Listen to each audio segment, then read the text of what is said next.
Садық Гүлжан Абақбекқызы, Қостанай индустриалды-педагогикалық колледжінің 3-ші курс студенті боламын. Мұхтар Әуезовтың «Көксерек» шығармасынан үзінді оқимын. Қасен бұны баулыған иесіне ішінен бас иіп алғыс айтады, құрметпен еске алды. Өйткені асқаққа тау басында қазіргі отырыстың не мәні барын әбден түсініп, ұғынып отырған сияқты. Тыныштыққа бой ұрып, жатуды ойлап тұрған жоқ, күтіп отыр. Биіктен томағасын тартқан қырандай ізденіп, бағып отыр. Жан-жақтағы қызығушылардың бәрінің де алдына қарап өтеді. Кейде түрегеліп те жан-жаққа көз жібереді. Кешегі жабағыны жеген көксерек екені рас еді. Кеше жартысына жақынын жесе, бүгін өткен түнде сол жеріне барып, тағы қалғанын тоя жеп алып, енді Ақсораңның етегіне келіп, бір жартасты, бос қарағанды қиындау сайда ұйықтап жатыр еді.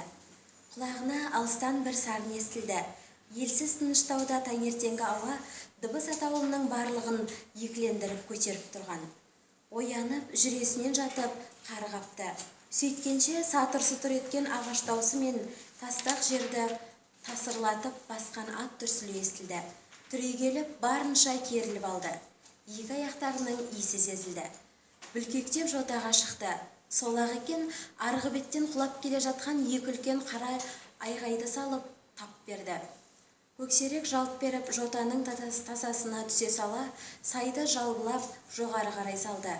Қолында шошайған сойылы бар, астында қатып қалған ақ безеуі бар Бейсенбай ағызып жотаға шығып, тағы айқай салып, өрге қарай тасырлатып шапты. Бұл уақытта көксерек сонша саспаса да, кейде кесіле шауып, кейде құлағы жалбырап, сөлектей түсіп, Ақсораңның жанына қарап асып еді. Айғай жақын жерден шығып қалғанда аққасқа атып тұрды.